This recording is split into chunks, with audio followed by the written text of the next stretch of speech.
In Chapter 5, we discussed what you wanted to improve by using Dexcom CGM.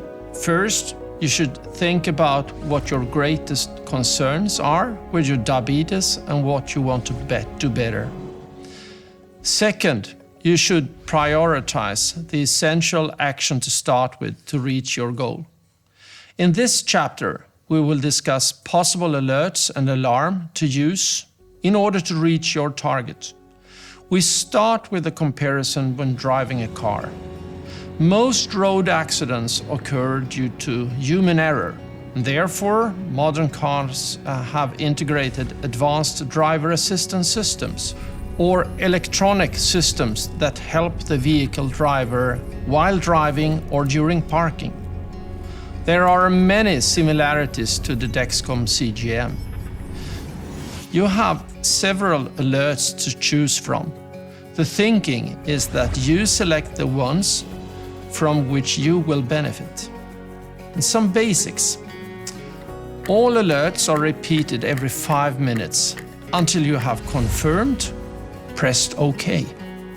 When using a receiver, all alerts and alarm start with a discrete vibration and 5 minutes after that a sound.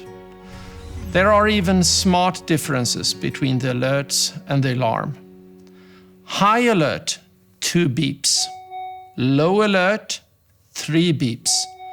Urgent low, meaning 3.1, 4 beeps.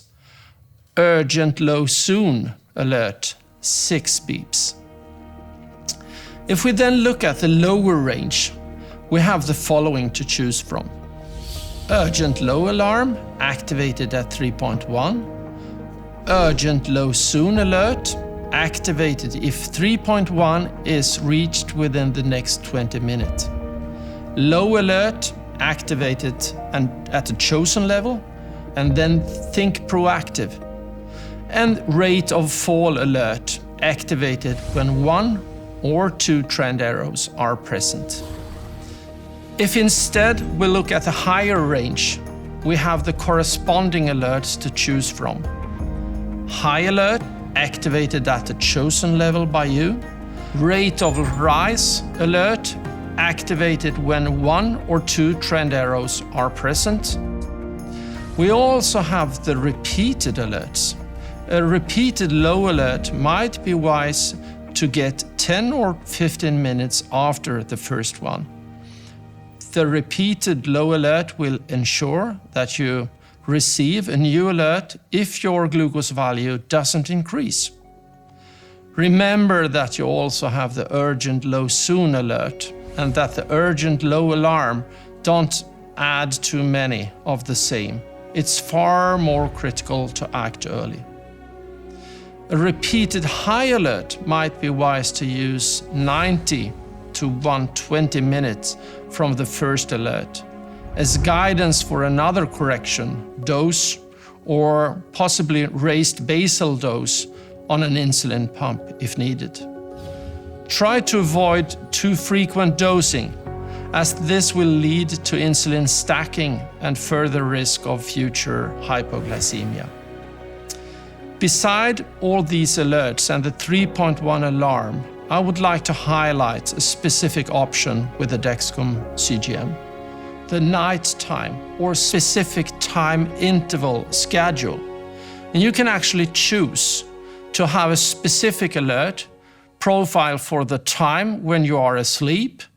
And the alert is also something you can change for a particular time, like exercise or anything else of importance. I would like to give you some examples. Problems with hypoglycemias and rather fast occurring ones. Then use rate of fall alerts along with the urgent low alert. This setting will give you some time to act proactively. If you don't respond in time, you will always have the urgent low alarm activated at 3.1. On the other hand, if you have problems with hyperglycemia because of missed doses, which is a rather common situation, use rate of rise alert and activate action when double trend arrows are present. Problems with fear of hypoglycemia.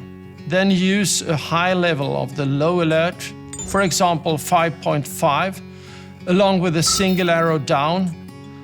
In time, when you feel safer and your glucose control might be improved, lower the low alert step by step. This kind of setting will provide you with a larger marginal to hypoglycemia, and at the same time still an alert that is activated if your glucose values tend to decrease anyway.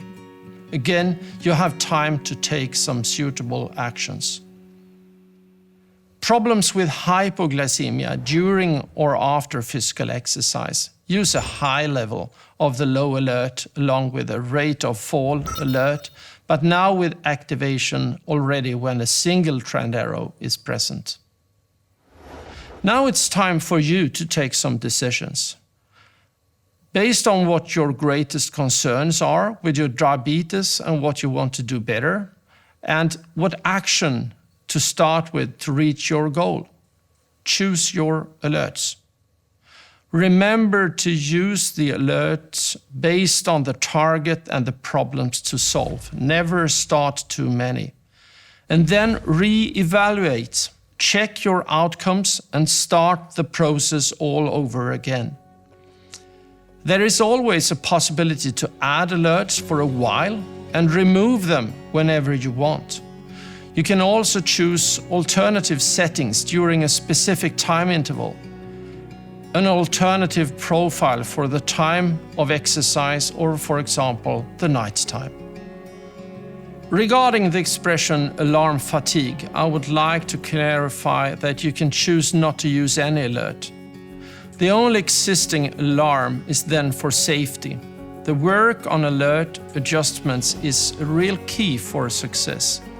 I will come back to practical learnings on alerts and alarms in the Dexcom follow-up in Chapter 8. But the essential meaning is alerts in time, proactive decision, and fewer problems.